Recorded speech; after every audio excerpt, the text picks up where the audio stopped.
Hello and welcome to a brand new season of Guess That Record. I am your host, Jackson Reed. This is the show where we talk about music and try to figure out which album I pulled from my collection.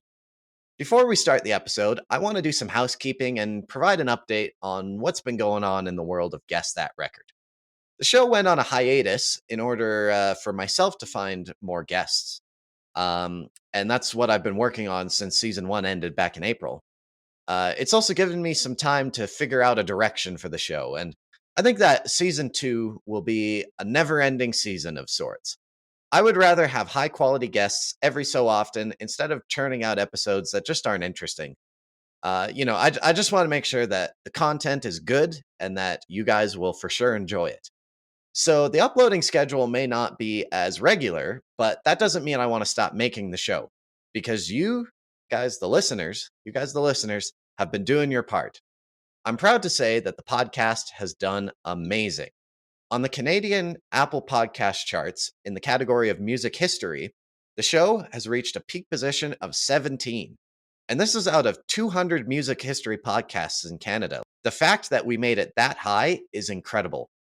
And it's even had multiple visits to the top 20 over that period of time. So thank you to everyone that listened to season 1. And I hope you stick around for more because we've got some amazing things in the works. With that being said, it's time to introduce our first guests of the brand new season of Guess That Record. Since 2018, these 3 musicians from England have served as the horn section for the legendary Paul McCartney.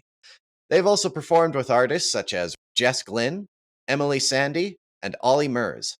I'm very honored to be speaking today with Paul Burton, Mike Davis, and Kenji Fenton, who as a collective are referred to as the Hot City Horns. How are you guys doing today? Hey, Jackson. Good, man. Hey, man. How you doing? You all right? I'm doing good. Yeah. It's super cool to be speaking with you guys today. You're the first guests that we've had on the show that aren't in North America, so that's pretty cool. And it's kind of hitting me because it's like 9 a.m. for me right now, so I had to get up nice and early for this recording, but I'm happy to do it to talk with you guys.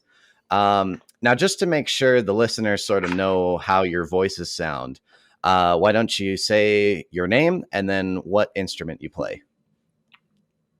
Right. Well, I'm Paul. I play the trombone.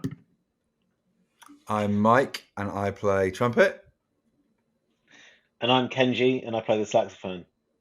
Kenji's Awesome. waving as well, which I think is funny because then no one's going to see that, mate. I realise it's a podcast, but you man can see it. Yeah. Well, we do have the video, so it's all good to wave. Yeah. So now you guys are you guys all in London right now? Yes. Yeah, London or Awesome. thereabouts on the outskirts. Right.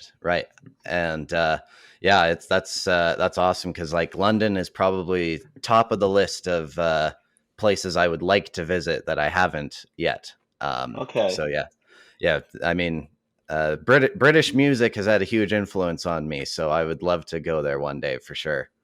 Yeah, I know London- that we had to send in some artists that we're into and that sort of thing. So you know about us, but we have no idea what are you into? What do you listen to?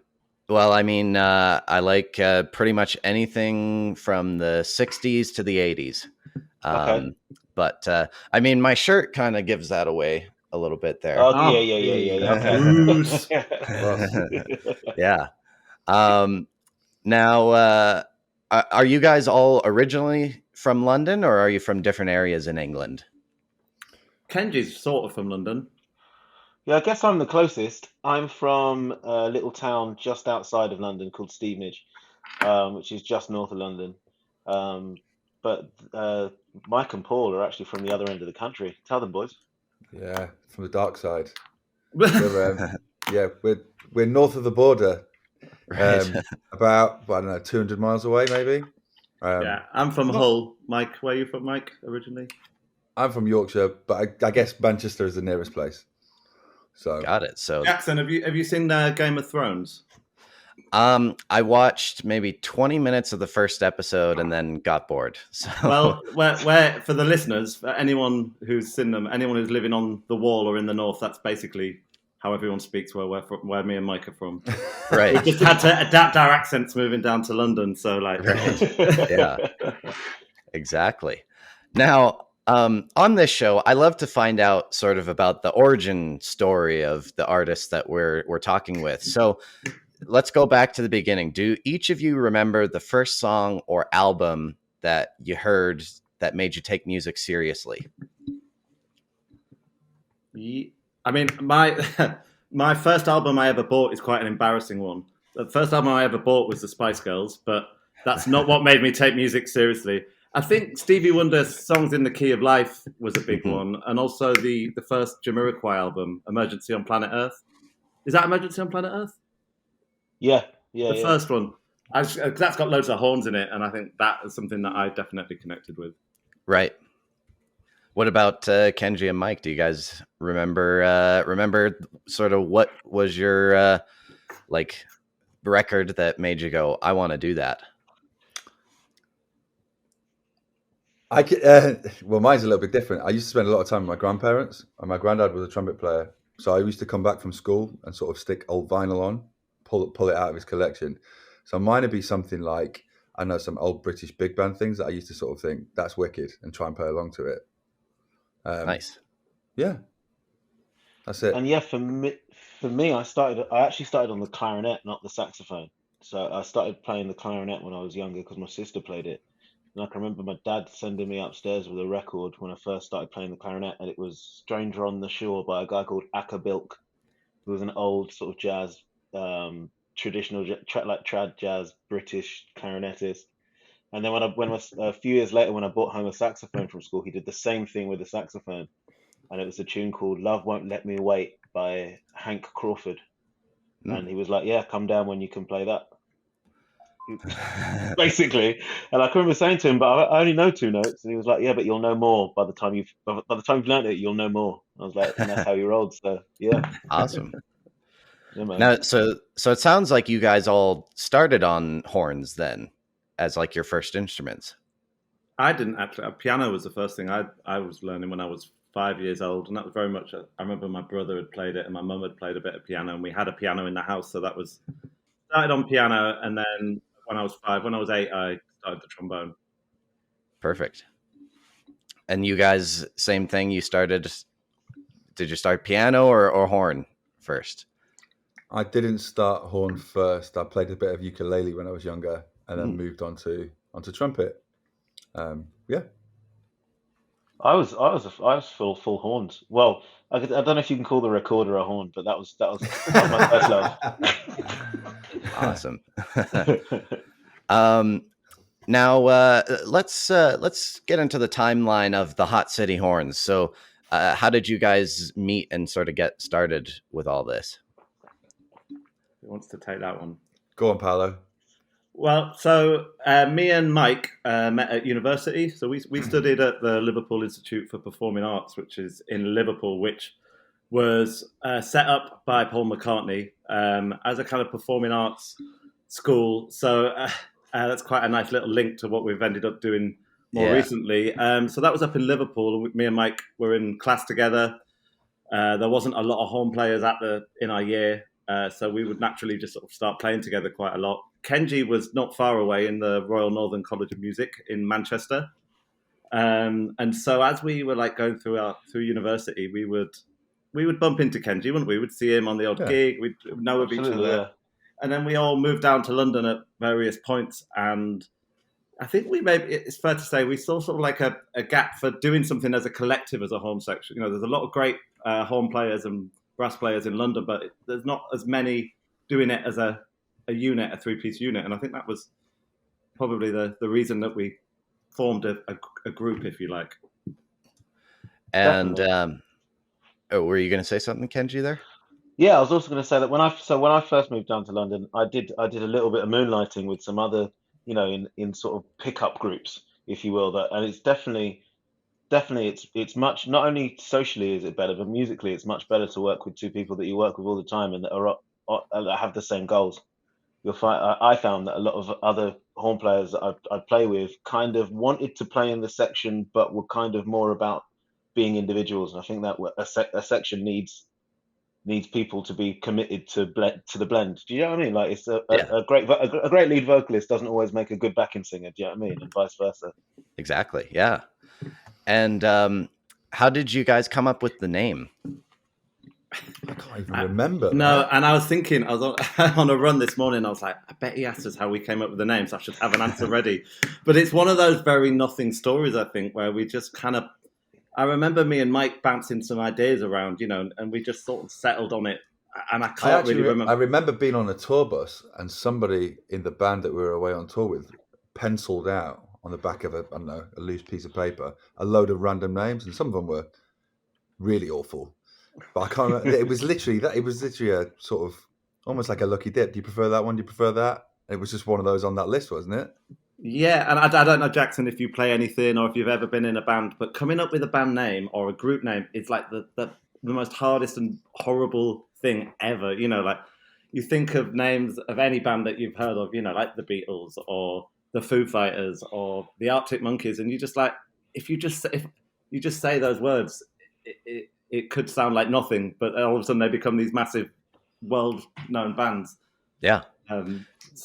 So yeah, that's basically how we settled on that, and it was more to give us an identity, I guess. Like this idea of a product, I guess, something that is more than just three guys. Make it one, and to do that, we needed a name. Yeah. No, I am a musician myself, and I've got my own group, and it's for me, it was more just finding a name that hadn't been taken. So just Googling, has this name been used? Okay, that one has. So on to the next one until we got something. So I mean, it's hard. What's your band called then? It's Jackson Reed and the Silverbirds. Oh, nice. Okay, nice. Yeah. So I wanted a bird because I thought like that's pretty like rock and roll, but it was just going through every type of bird until Silverbirds seemed pretty open. So now you guys have obviously been able to land some incredible opportunities. But I have to imagine it was a pretty long grind to sort of work your way up the ladder.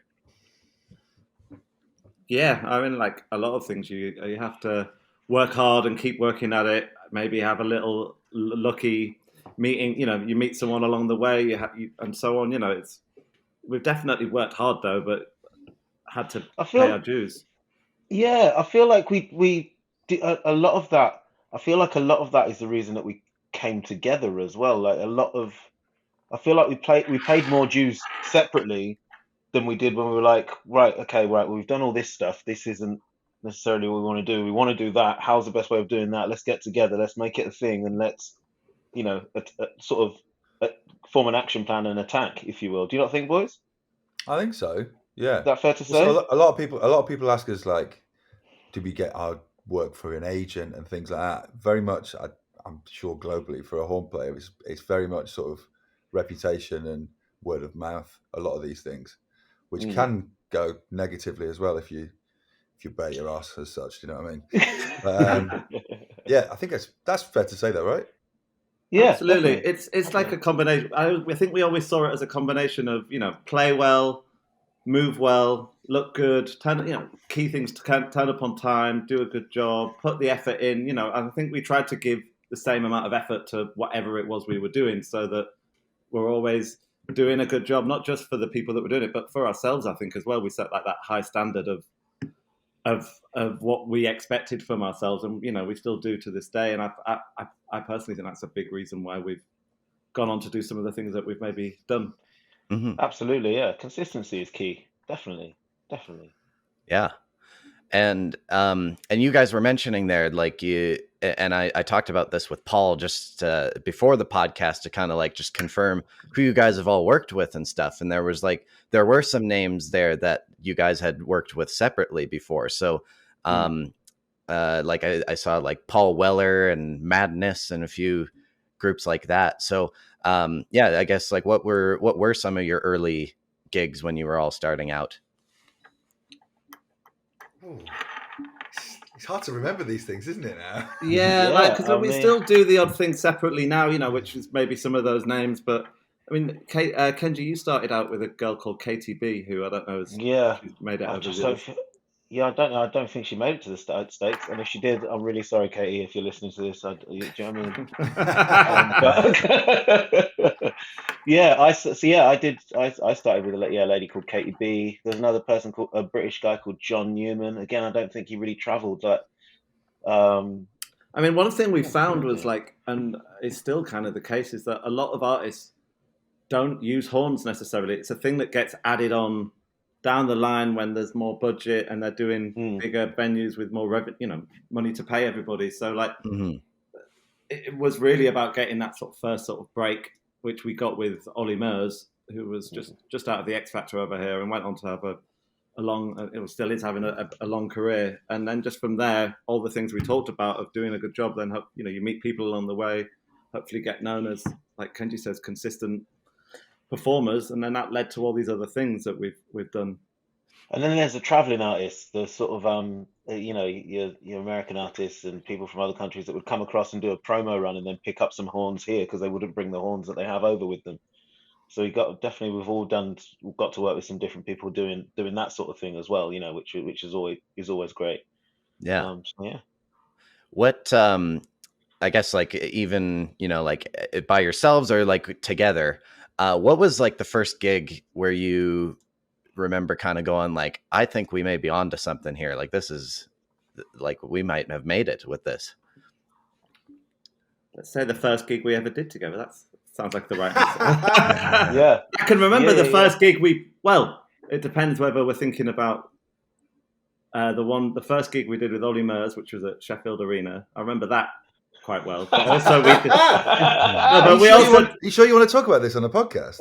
No. But we did a gig together for a fashion show.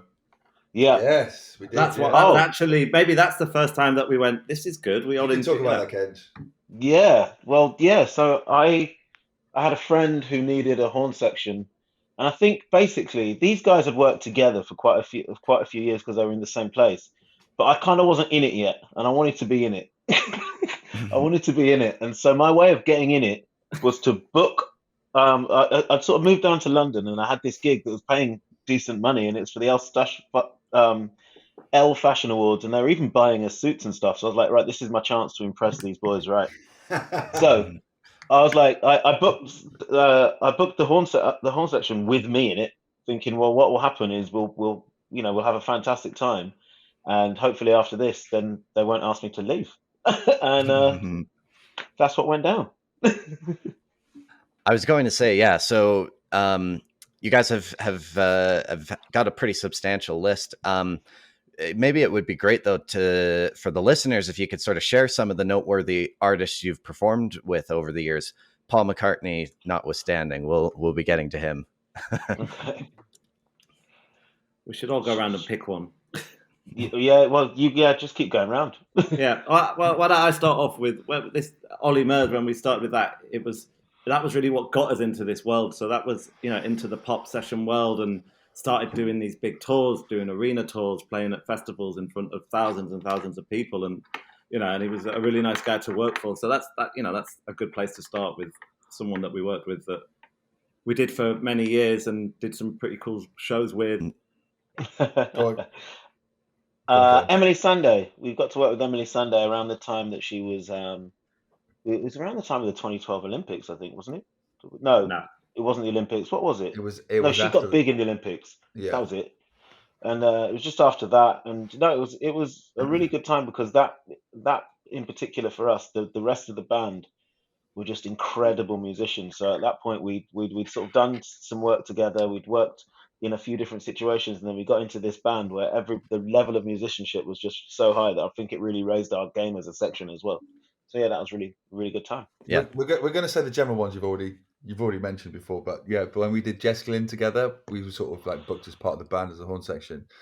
But that gig became so much more than that to us because we decided to have a little sway on and do a little two-step here and there. We ended up finding ourselves in full choreography rehearsals on top of the whole musical thing, where we got sort of booked, like turn up to this studio to a dance studio on Monday morning and don't bring your horns, just wear trainers and tracksuits. It was that, and that sort of it sort of snowballed a bit, You know, it wasn't just about the music then. It was about the whole package. But we sort of took that on board and encouraged it, if you like, to not sort of sit there and stand in front of a music stand and read notes and, you know, bring a bit more personality into it, I guess. Well, I think our thing also is always make yourself as, you know, useful as possible on the gig, you know. Yeah, be part of it. Be part of it. Be memorable. That's why Kenji's got a gym right behind him there. Yeah. Just like... ready at all times. But I think like the variety of the different artists we work for is what, you know, keeps it exciting. Like more recently, we've worked with a British rapper called Stormzy. And again, it's a whole different genre of music for us to, you know, get our teeth into. And you know, and that's always challenging us in different ways with how we approach it musically and so on, and what it needs. So they're the sort of some of the bigger artists that we've worked with in the UK that we've enjoyed. Yeah. And then I guess if you were to speak about us individually, that gets even like, I know Paul has done some stuff with Madness and some stuff with, is Paul Weller you? Paul. Me and Mike did something with Paul Weller. Yeah, Mike's done stuff with all sorts, from Paolo Nutini to like some big bandy kind of people. You've done big bandy people, right? Yeah, did some Cliff Richard things, and we've all done random bits. Yeah, and I mean, I've done some like from Jason Derulo to Taylor Swift. Like it's all different. It's like it's all a bit wild. So we try and take something from there and bring it all back into the melting pot, and all those experiences shape the Hot City Horn sound. Oh, that sounds like a good clip. That's a good clip. Yeah. I wanted to ask, because like this is the first opportunity that I've had to speak with musicians that have performed in like big arenas and festivals. And so like as a musician myself, what are the differences in preparing for like an arena show versus playing in a club or a smaller venue? I don't know. I think the fundamentals are the same. The base of your, you know, your thought process and whatever, because you have to be just as prepared on paper, you know what I mean, to do the smallest gig. Your mindset should be the same. Yeah. I guess the nerve thing maybe to different people affect you, you know, if you go and see a crowd of 100,000 people there, that might have other aspects of, you know, but I think the process should be the same. I might be wrong with that. I don't know. No, you're right. The approach process should be the same. You know, no matter what gig you're playing, you should give, you know, what you want to give and what you need to give. I guess one thing I would say is that I found fascinating is once you get into arenas and stadiums, is just the amount of people involved to put on that concert, that show is just, I find it fascinating. You know, like the amount of people. You know, you can have 50 to 100 to 200 people involved in getting everything ready for that show. And like, I really sort of thrive off that person. I really enjoy that, you know, being part of this massive team. And, you know, everyone there is trying to do the best that they can to make this show happen. And I think that's a really rewarding thing to be a part of. I think also budget as well. Like one of the biggest differences between club gigs, I think, and studio gigs is there's more likely to be horns on a stadium. Sorry, there's more likely to be horns on a stadium gig, and less likely for us to be there actually on a club gig because of this space on the stage, and also the level of money that the artist will earn won't necessarily lend itself necessarily to affording a bigger band. So that's also something to note, I think. Yeah, as such, we have this really weird sort of thing where we end up luckily doing a lot of arena shows and a lot of stadium shows because that's what the budget will mean. You know, artists of that size can have the budget for horns. Doing a club gig is really like novel to us almost, and like when we get to do it, we absolutely like love it. You know, like 100%. I never forget we were on tour with Jess Glynne and we'd done loads of huge shows and we were just making our way across Europe to all these big festival shows. And there must have been a couple of days off, and she just stuck in a little club gig in this like tiny, dark, grotty venue in Vienna. She turned up with, you know, I can't remember how big, 9-10 piece band or whatever, horns, BVs. We tried to put as much of the set into this tiny club gig, and it was wild. Like, that's one I always really remember. I think we all do, just because it's like, wow, you know, it was novel. Because you're so much closer to the energy. So much closer to the audience's energy. And I guess you miss that. Doesn't always translate in a stadium, if that makes sense. Yeah. But it's funny because for me, I've always like I would love to eventually get to where I'm like playing, bigger places.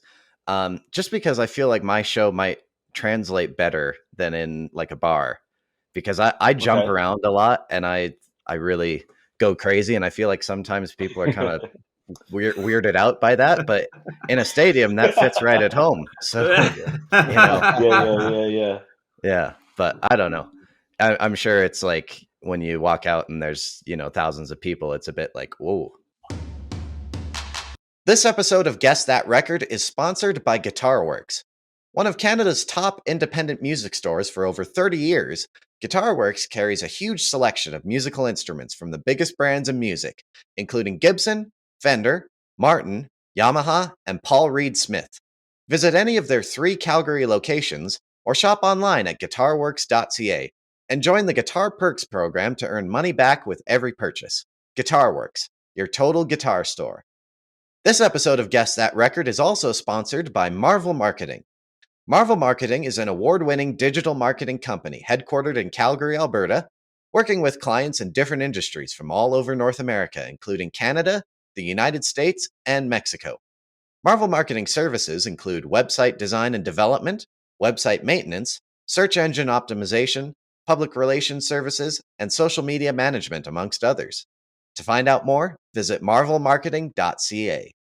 This episode of Guess That Record is also sponsored by Recordland, home to the largest selection of music in Canada.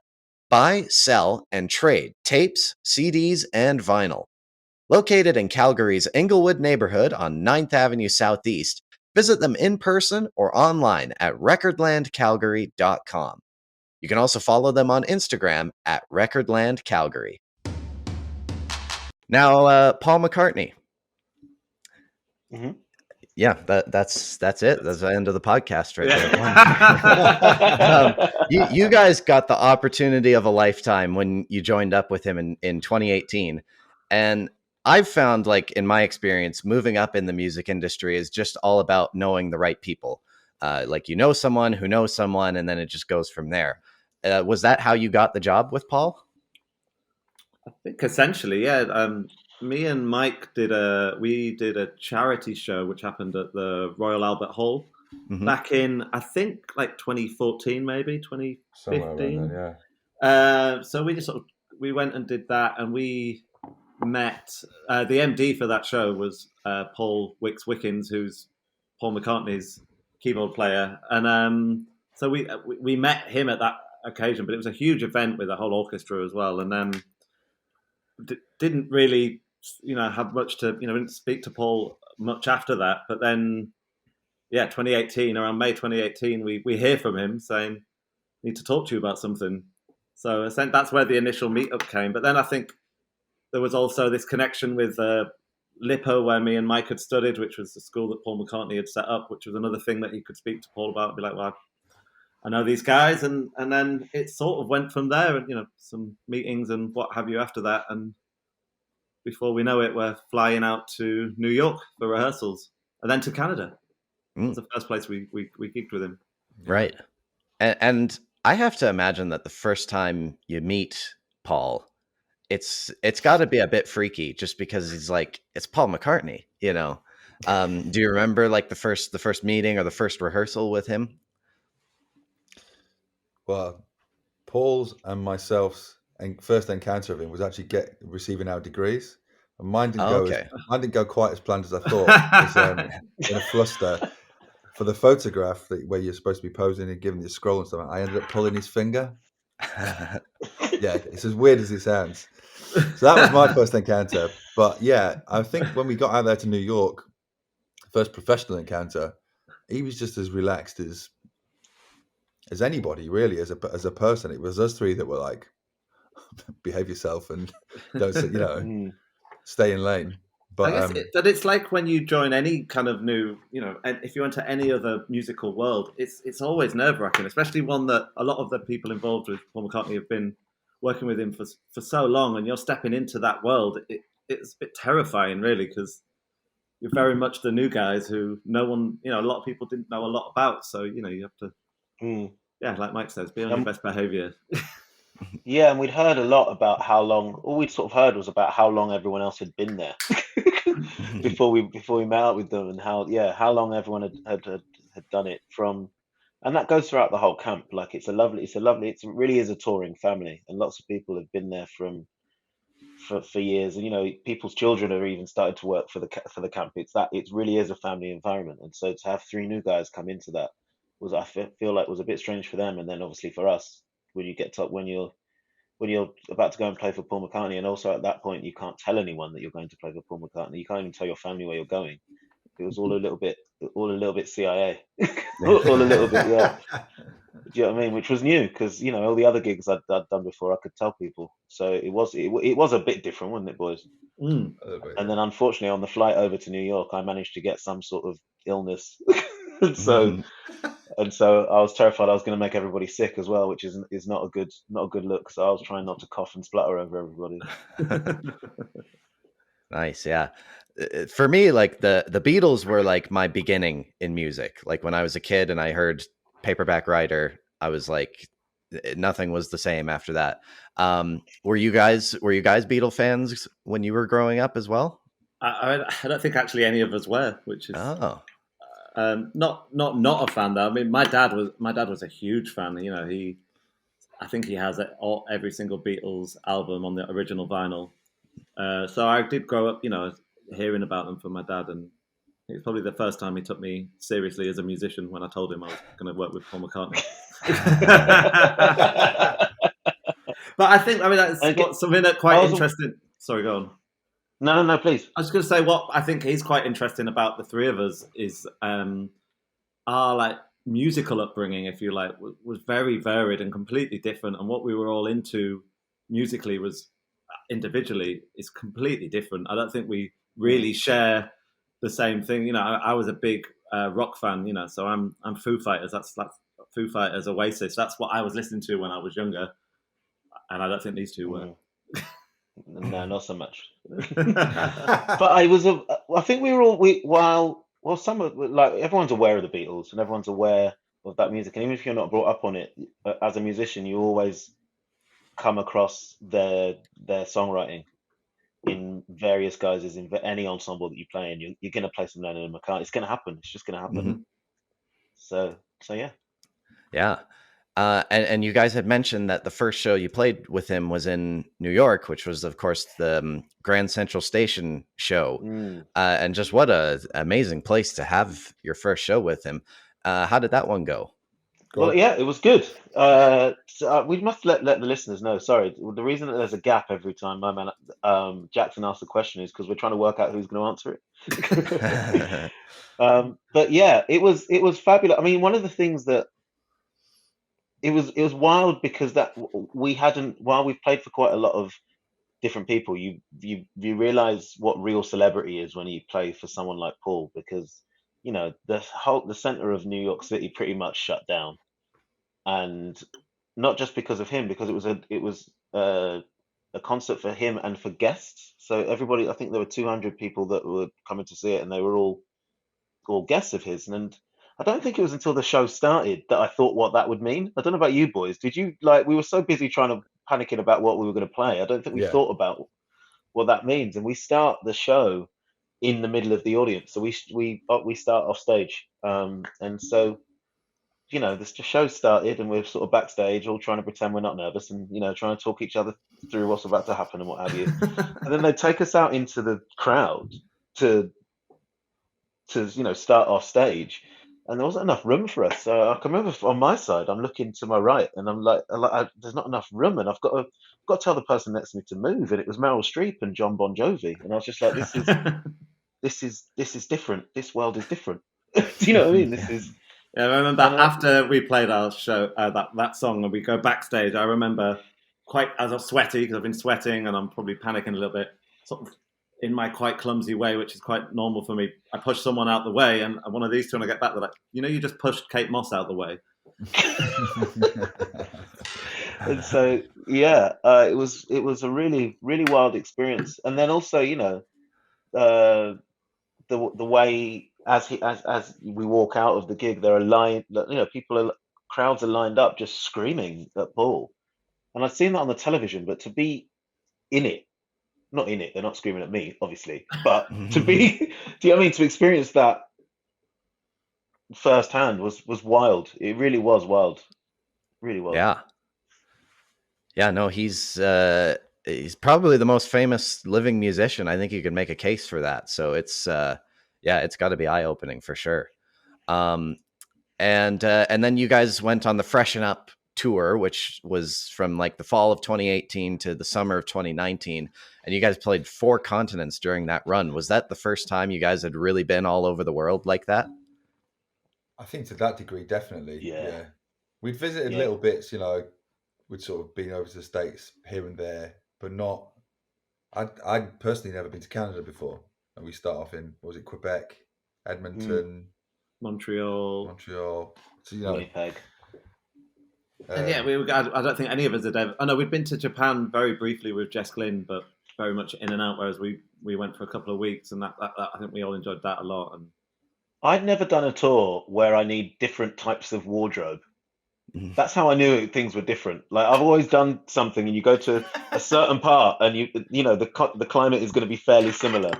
Do you know what I mean? But all of a sudden, I had like shorts, but also had a winter jacket, all in the same bag. I was like, okay, this is rockstar behavior. So what I know exactly what you're talking about is when we first go over to rehearsals with Paul in New York, and then we go to Canada. I don't think any of us really thought what going to Edmonton and Winnipeg in late September really means. Well, I know we didn't, because none of us at all had enough clothing. I never forget. It was very much. It was Edmonton that really, really took it. Though, Winnipeg's got those underground things, underground like the walkways. But and when we got to Edmonton, I just remember, the temperature had changed, and we went to go have some food and drinks, and I think none of us will ever forget the walk from the hotel to the bar in like just a jumper, no coat or anything.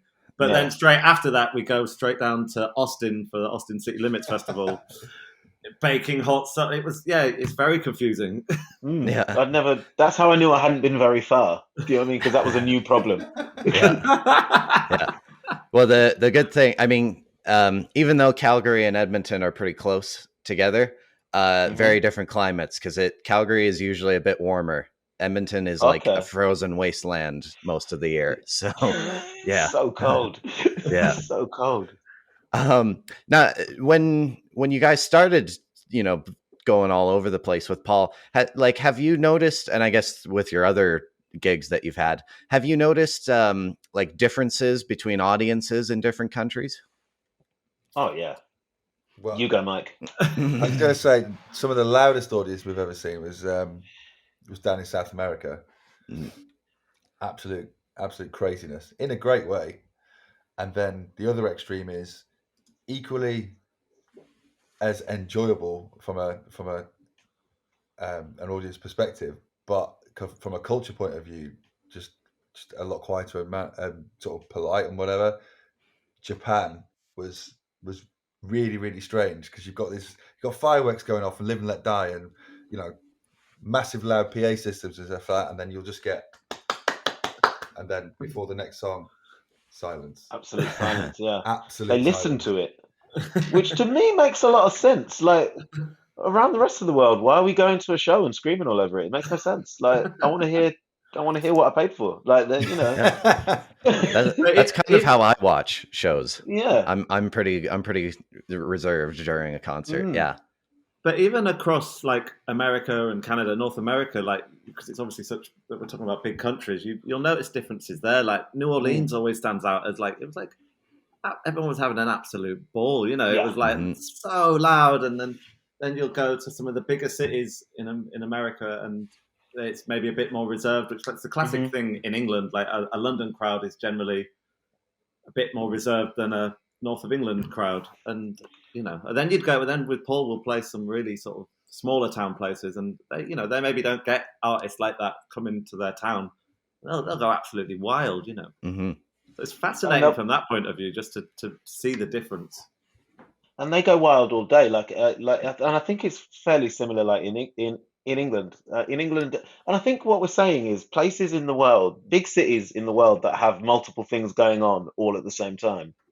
While they're appreciative that it's a little bit more as an audience member, you sort of go to that gig and sort of stand there with an attitude of, well, okay, you're my choice for the evening, entertain me. Do you know what I mean? Hmm. Whereas I think when in smaller towns where maybe they don't have as many concerts and they don't have as many things, they come with a more supportive attitude, if you will, and that it's this might be the only time that something like this happens this year, so it's going to be the best night of my life, and you can feel that energy. I mean, when we went to some of the smaller places, like was it the Green Bay? But what was the place that we went to and they had Green Bay was the like day before. They had Beatles tribute bands there. yeah, And just a it was vibe like a about. carnival atmosphere, or like for days around Yeah. it, and that felt really special, especially as we were sort of walking through it, thinking this is all here for us, but nobody knows this is great. Now, after the Freshen Up tour, a couple months later, of course, we are in a pandemic and everything stops. What were you guys like? Were you guys able to sort of get up to anything during that pandemic break, or were you kind of going crazy because you couldn't do anything? Second option. Yeah, mainly the second option. Mainly the second option. I mean, we did some, like for me, particularly. I mean, for me, it was a time when I sort of had to learn some new skills. Like, for instance, I didn't know how to record from home, which is very lazy as a professional musician, but I just didn't know how to do it because I play with two other boys that knew how to do it for me. And all of a sudden, I couldn't see them because of COVID. So I had to get that sorted out, which that was good. And we did a few sort of remote projects and stuff, but it wasn't until, was it the second half of it? When did we go away with Seal? Was that the second half of it? Yeah, That it was in was September of September. 2020. Because that at a time when it felt like maybe music was finished and life was potentially over, all of a sudden we got a gig together again, and it felt, we were like, oh, there's hope. I don't know. That's how I felt. That's how I felt, and I think I'm speaking for the three of us. Yeah. Absolutely. So I mean, yeah, it was a tough time. I think you speak to anyone in in any creative industry, they really struggled throughout all of that. Getting what a lot of us is our main passion and love, and what we know, our day to day life, having that taken away, and then it went on longer and longer. It was really hard, and even like the three of us had just been spending a lot of time together, and all of a sudden we weren't. We were doing little Zoom catch ups just to check in on each other, and Yeah, I remember one day I cycled up to where Kenji lived, and we, met outside because that was allowed. I cycled for like an hour just to see someone's face. yeah, yeah. Also, like, I don't know about the other two, but there was a lot of encouragement for like musicians to like, well, you don't have to, even though you can't work or go out and perform, you can work on your craft, practice. But that battle to pick up a trombone at my house when I don't really know what the point of picking it up is, because it's like Kenji says, maybe the music's done in the world. That these kind of thoughts were going on in my head. I think maybe yours too as well. And it's like, I don't want to pick up the trombone. That's almost sort of blamed it. I was like, if I didn't play this, maybe I'd still have a job or something. Yeah, I definitely went through waves. I remember there were times where I'd like be really focused and I'd like practice like really hard for like 2-3 weeks, and then I'd get fed up because I'm like, oh, this sounds really good and no one's ever going to know. And I'd be like, what's the point? And then I realized that apparently I play to entertain a lot more than I play for me. I realized, because without an end goal, I found it really hard, really hard. I want to get out there and show, you know what I mean? Yeah. Show some people and have some fun. That's a big part of, and yeah, that together with like, because we, even before being with Paul, from about 2000, between about 2015 and when COVID hit, I didn't really do, I can't, because even when we're not touring, all the other gigs that we do together is together. I'm with these two boys all the time, so all of a sudden, like, I basically went on tour with them in 2015 and never came home, and now all of a sudden I was home, really home, like so home. It was unbelievable. And on top of that, like, I can remember when it got, like, we had 2 lockdowns here, and the first one was fine because it was summer. But then all of a sudden it was winter, and I hadn't seen a full winter in England for years. We weren't around, and so yeah, doing all of those things without essentially, your arm and your leg, which is Mike and Paul. It was like, yeah, wasn't good. It wasn't good. My partner did not enjoy me.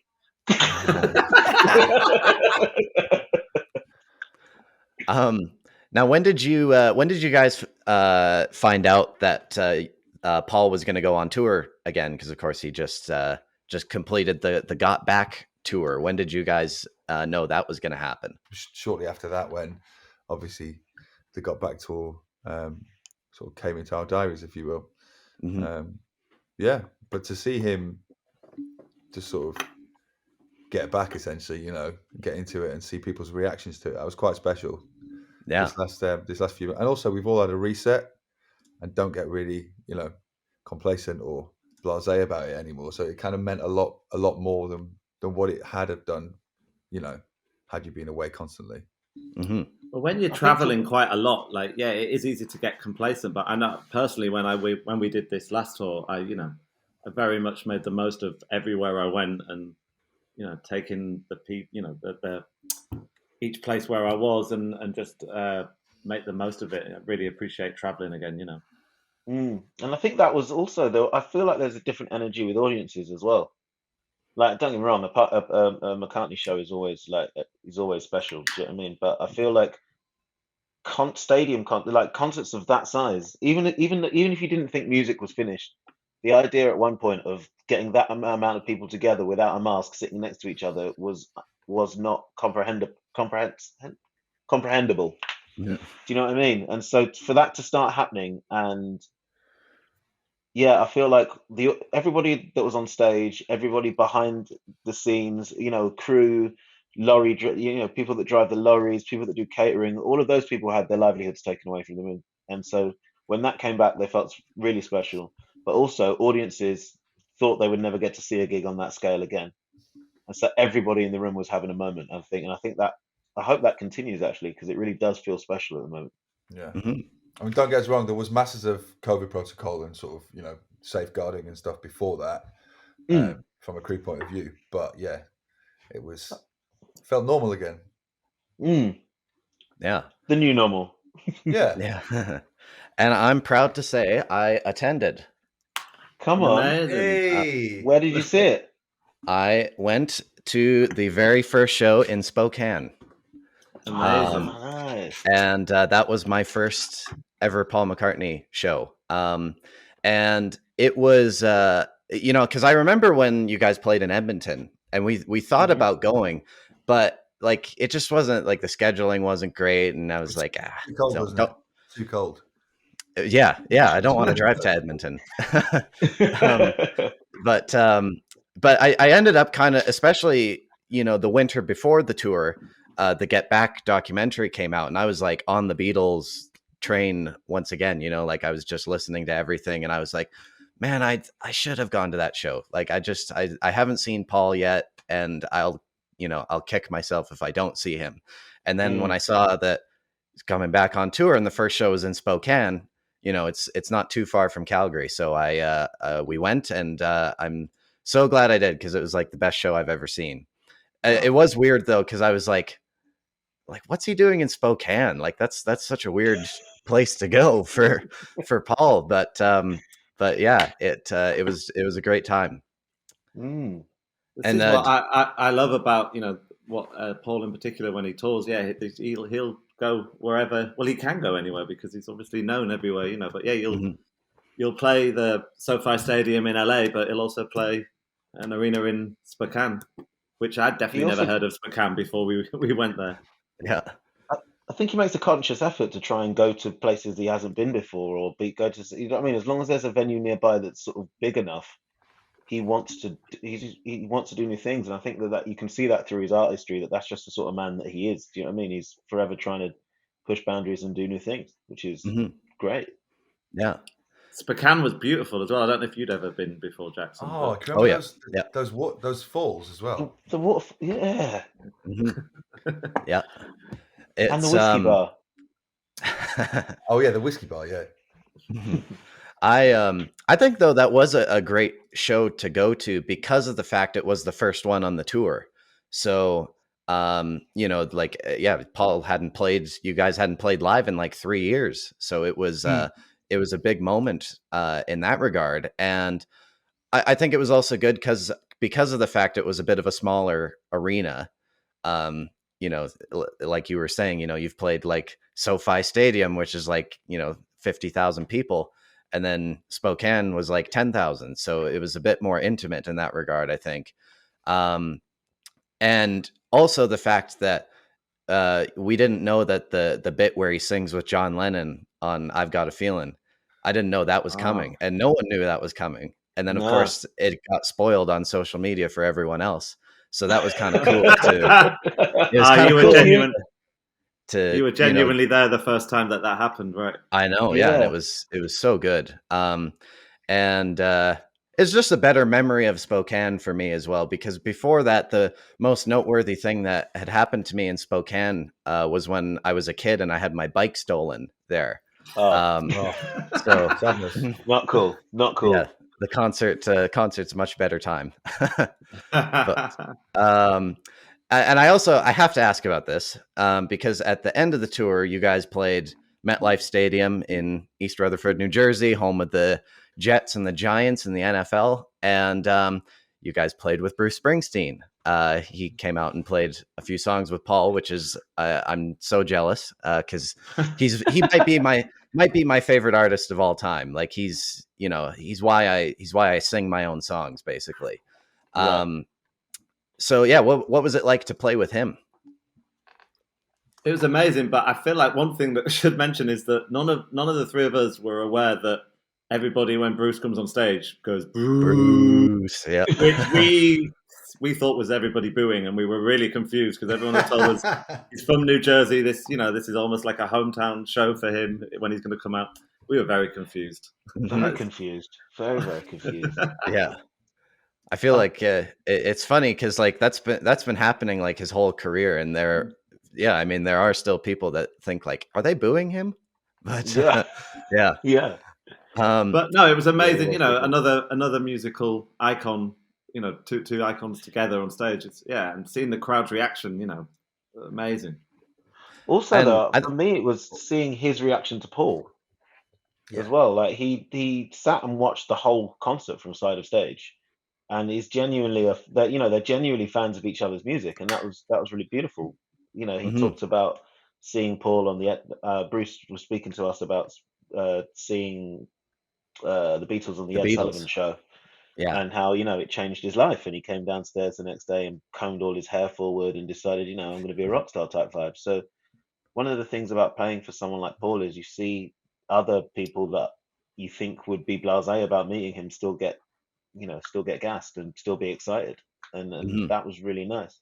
And then obviously when Bruce walks up and opens his mouth and sounds exactly the same as the record, it's like still it's something special. Yeah. And I think this can provide some good insight on what these sort of guest appearances are like, because you guys played Bruce's song Glory Days, which of course is not normally in Paul's set list. So when did you find out that he was going to be playing with you guys? And then what was the process for the band to sort of learn the song before the show? I think we'd got a tip off that something was going to happen at some point of the tour when we were in rehearsals, which was in Los Angeles at the start of April. So we ran that song, obviously without Bruce, and then sort of kind of forgot about it for the next, 2.5 months or something. So when we got to MetLife and realized that was about to happen, everyone's like, "Oh shit, we better get Glory Days down again." It was kind of that thing, and then obviously ran it a couple of times, and everything's still locked in. That was pretty much it, I think.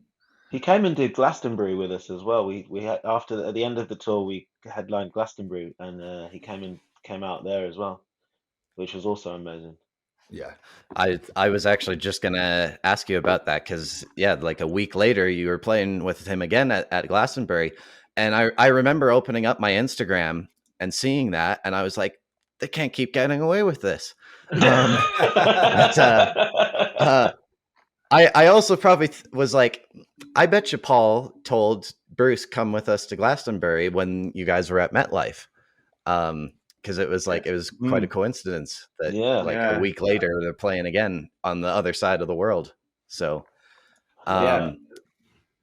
what was it like to headline Glastonbury? Because that's like such, it's one of the biggest festivals in the world. So, that must have been like such a rush to play in front of that many people. Go Paolo. Well, I mean, like, for me personally, I used to watch Glastonbury every year when I was, on the TV over here in England, and would just dream of being involved in a show like that, a headline show. So, me personally, it was absolutely amazing, and to do it with these guys and to do it playing with Paul was definitely, I think, one that we'll never forget. The energy that was coming off that crowd was insane, and it was just wow. Mm-hmm. And Dave Grohl was there, of course, as well, Foo Fighters fan. So don't get me started. I stood at stage when he did. I saw her standing there, and I was just, it was amazing. I was watching it going, this is unbelievable. I've seen the Foo Fighters loads, so that was amazing. Now I have some rapid fire questions I want to ask you guys, and you can each have a response here. What is a Beatles or Paul McCartney song that you guys haven't played live yet but would really like to? Silly Love Song. Mike. That's the one. Yeah. Penny Lane. Nice. What have you got? Paul? Sorry, I thought it was just one per person, so I didn't think. Come back to me. Okay. Have you guys ever received burn injuries while playing Live and Let Die? Not yet. Not yet. I must say that song scared me at the show. I was not expecting like the da da da Live and Let Die. I was not expecting that.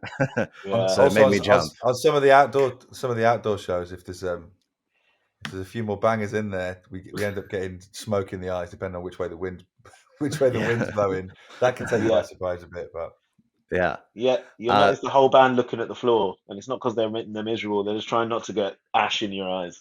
Right. Favorite venue you've ever performed at? I'm a big American football fan, so the Lambeau Field Green Bay Packers was one for me. I think it might be Glastonbury Pyramid. That was sick.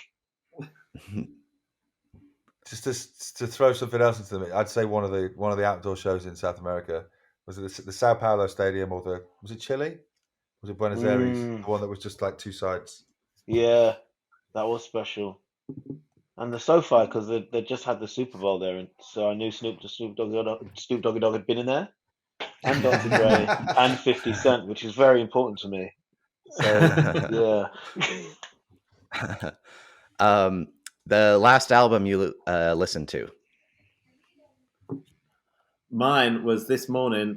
It's Joey Landreth, which is whatever Joey Landreth's latest album. No, the Landreth Brothers, if you know them. I don't believe I do. No. You should check them out. On the way back from a gig, was it yesterday we came back? Yesterday, I discovered a lady called Madison Ray Ward, and she sings great. And I listened to her EP, and it blew me away. I can't tell you much more about her because I've just listened to that one EP, but it bangs. It's really good, right. Really, really good. Yeah, incredible voice. Mine would be On the Way to the Shops just before, because D'Angelo Black Messiah was still in the CD player. So yeah, nice. That's it. Nice. I got and Paul, do you have a Beatles or Paul song that you haven't played live yet but want to? What Silly Love Songs would have been mine, but Mike's taken that. But Silly Love Songs, I would love to. I can swap mine out if it helps. I'll go Arrow Through Me. Nice. Wow. Nice. Yeah. That's a good one.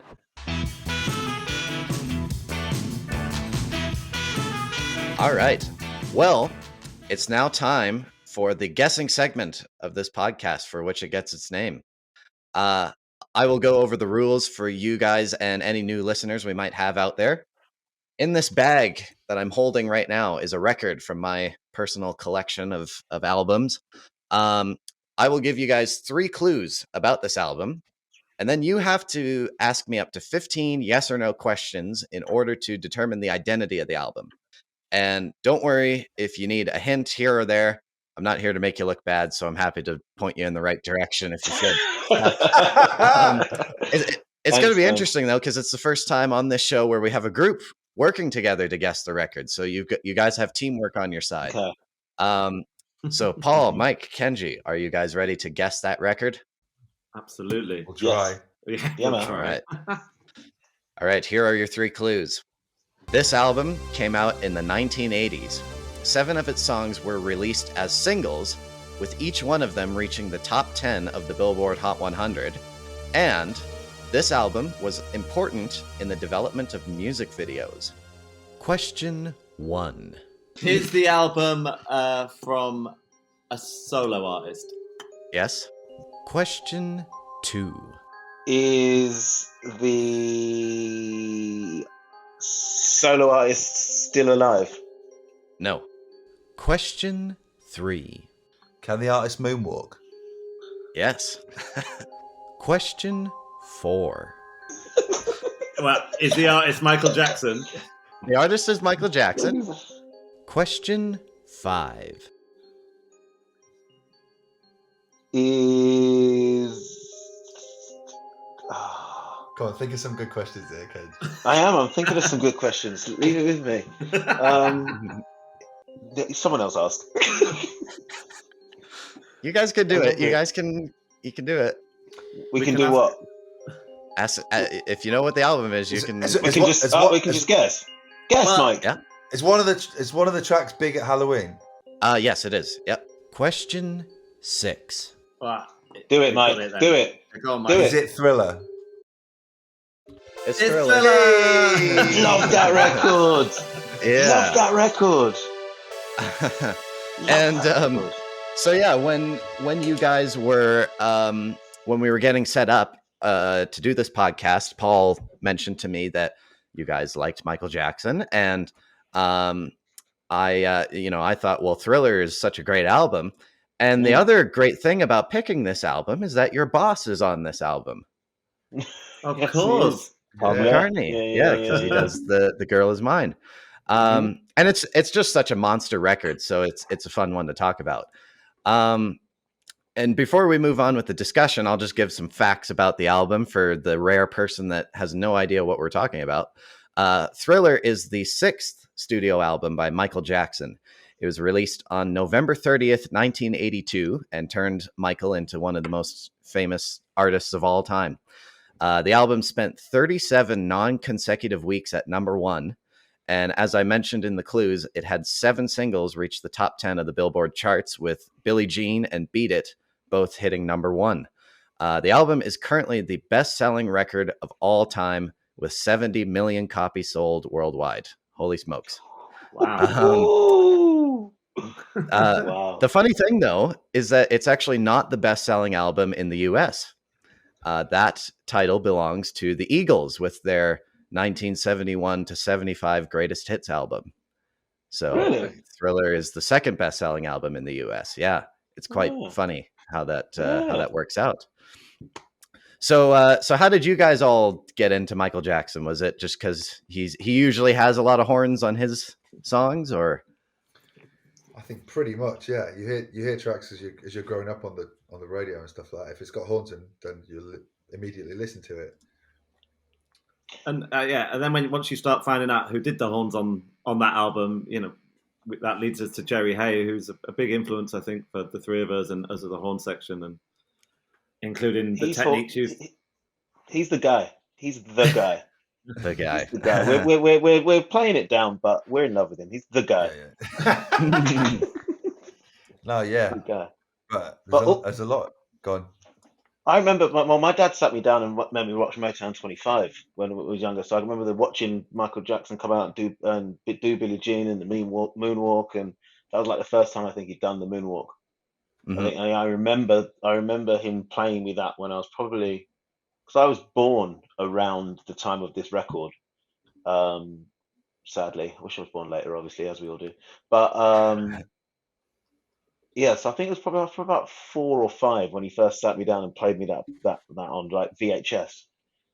Yeah, and I remember watching that video. He had it in like he used to get tapes and videos in like big box sets from it had like Motown embossed on the front. Like Yeah, yeah, and I yeah. can remember and so that record and uh any Motown record basically. My dad was obsessed. So yeah, Hmm. between that and then And Prince. getting into it via horns and then meeting two other guys that were also equally obsessed by the same horns. This was a match made in heaven. And Oh, you go. I was going to say, like, songs like this, like some of the songs on Thriller, from like a horn section point of view, sometimes I'm listening and my partner laughs at this all the time. She's like, "Is all you hear just horns?" Or when you listen to something, like most people listen to maybe all of it, maybe the lyric. Like I just hear it. The horns are just like. I think I speak for us all. We're all really bad at lyrics. Really bad. If someone says, "What's the even to the artists that we're working with?" If you ask us some of Paul's lyrics on the the hits of the songs, we'll be like, don't know, but Home Pot goes like this. even still now, Yeah. But, Yeah. And I'm kind of wondering because when you compare Thriller to his previous album, Off the Wall, I think Off the Wall has a lot more horns on it. So do you guys like that one more than Thriller? I think all that stuff's just pretty equal, to be honest. But Right. yeah, it's all up there. Yeah, I mean, it's better though because there's more horns on it, isn't it? It is better. To be honest, isn't it? More is more. More is brilliant. I do think though that having less emphasis on horns with Thriller was a bit of a reaction to Off the Wall because that record is very influenced by disco, and by the 80s, disco was completely out of fashion. So that might be why they're a bit less prominent on the record. But really, Thriller set the trends you would see throughout the 80s. It's still kind of in that in-between period where you still sort of had some 70s production techniques, but at the same time, there's a lot of synth, there's a lot of drum machines, and it kind of brought that 80s sound to the mainstream, and everyone sort of had to follow it. And, just one of the defining records of the 80s. It was produced by Quincy Jones, of course. And I think a big reason why it was so successful was that because it had a lot of genres on it, which, made it it's something for everyone. And Michael really wanted it to be an album where every single song was a hit. Because he was frustrated by albums where it would have one good song and then the rest were just throwaways. So Thriller, it is sort of, if you're trying to do that, it's probably one of the best albums to follow. Because I was just looking, and there's only 9 tracks on that album, so it sounds like he pretty much achieved what he set out to do. Yeah. Also, you mentioned the music video. That was a big pioneering thing, right? Yeah, the videos were interesting because, well, one, it was of course there was a bit of controversy at the time because there was this perceived notion that MTV wouldn't play videos by Black artists. And so once they started playing like the Billie Jean video and the Beat It video, that kind of paved the way for more Black artists to get recognition on MTV. And then the Thriller video, which is just so innovative because it was like a short film, basically. He brought in a guy named John Landis to direct it. And John directed Animal House and the Blues Brothers and a couple other big time movies. And that was the first time anyone had brought like a proper director to make a music video. And so it really turned the video into an art form, basically, which is quite interesting. What are your guys' favorite songs off of this album? I can read the track list. I can tell you, I really like PYT and Baby Be Mine. Yeah. I think Human Nature for me. That Human Nature is probably my favorite Michael Jackson song, period, I think. Yeah. Really? Oh, wow. Yeah, just the way that the chords and the music works and just Yeah, I think Human Nature would be up there with mine. Yeah. The interesting thing with Human Nature was that it was written by a guy named Steve Percaro, who was in Toto, and Yeah. basically all of Toto plays on that song. Like it's Michael Jackson with Toto backing him up, which is kind of interesting. There were quite a few famous guests on this record. Of course, with Beat It, you had Eddie Van Halen playing the guitar solo. Yeah. And it's quite an interesting story because Eddie when he got the call to if they were asking him to do the song, Van Halen was on a break at that time, and the other members of the band were on vacation, and they had a rule at that time where they didn't do stuff outside of the band, but Right.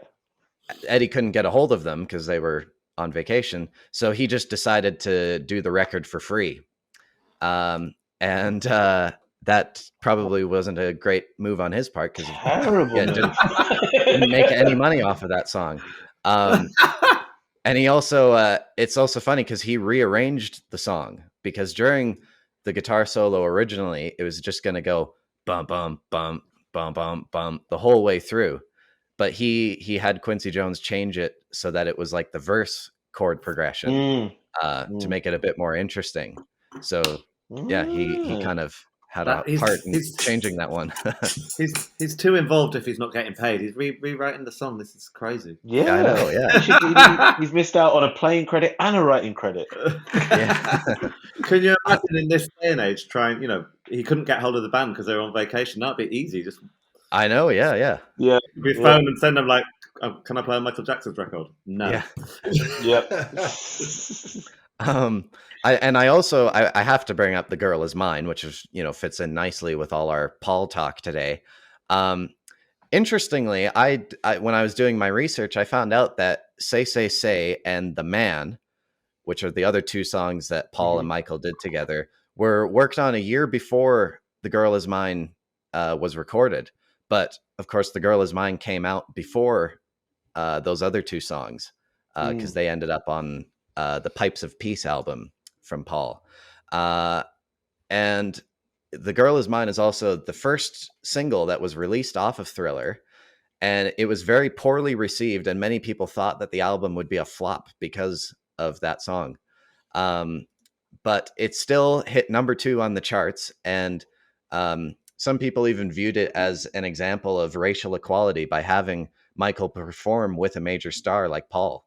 Now, I've got to ask, because if you guys were on the road and Paul comes to the band and says, "There's a special guest that's going to sing with us and they want to do "The Girl Is Mine," who do you think would pull off Michael's part?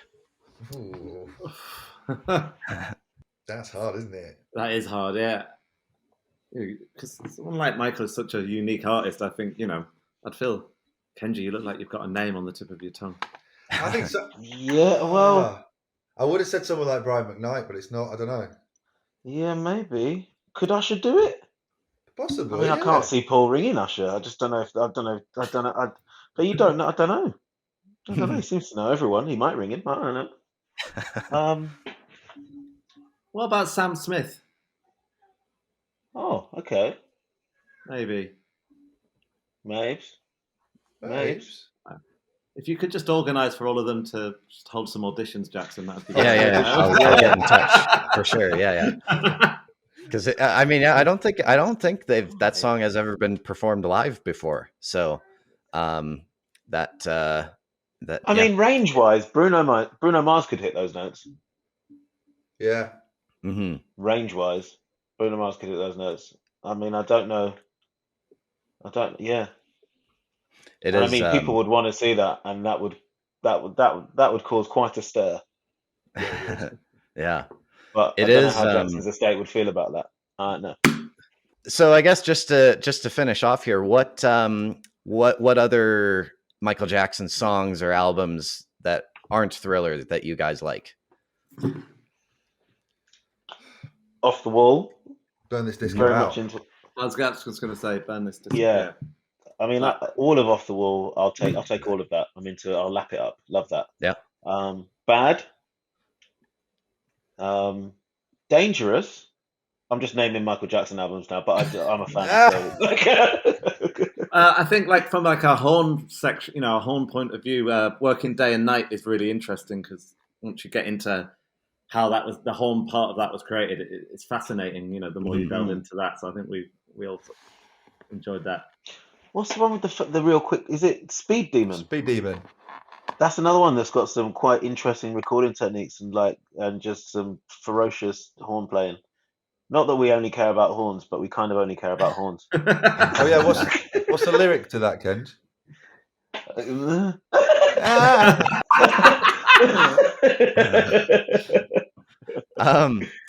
I will say lastly though, if we're talking about the horns, the one thing I have noticed on Thriller is that even though they're not as prominent as they are on like Off the Wall, I find they're so tasteful on Thriller. Like like on a song like Wanna Be Starting Something, you got those like like it's just all like layered quite nicely, and it just it's not maybe not up front, but it just makes the song so much stronger, if that makes sense.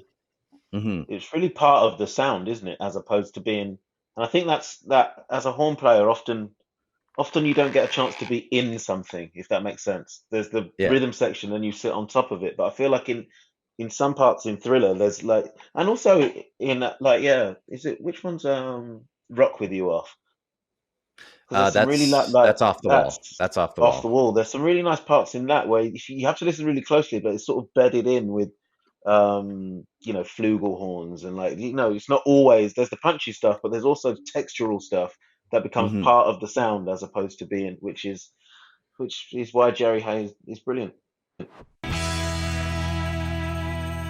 We've reached the end of another episode. I want to thank the Hot City Horns, Paul Burton, Mike Davis, and Kenji Fenton for taking the time out of their busy schedule to appear on the podcast. It's such an honor to speak with such accomplished musicians. And, Paul McCartney is a hero of mine. So it's incredible to hear your experiences performing with him. So once again, thank you guys for coming on the podcast. Thank you, Jackson. Thank you. Yeah. And quickly, I also wanted to mention a shout out from my parents, because when I told them that I was going to be interviewing you guys, they were like, oh, they were like one of the best parts about that Paul McCartney show. So let them know that we think they're awesome. So that's lovely. Lovely. Yeah. Thanks as well to you, the listeners. The show is nothing without you guys, and I always appreciate every download the show gets. So thank you. Make sure to leave a review and rating wherever you listen, but also make sure to tell your friends. Word of mouth is an important part to the success of a podcast. So if you have a friend that loves music, tell them to check us out. We're also on Instagram at Guess That Record, so make sure to follow us there for updates and additional content. Remember to keep rocking, and we'll see you on the next episode of Guess That Record.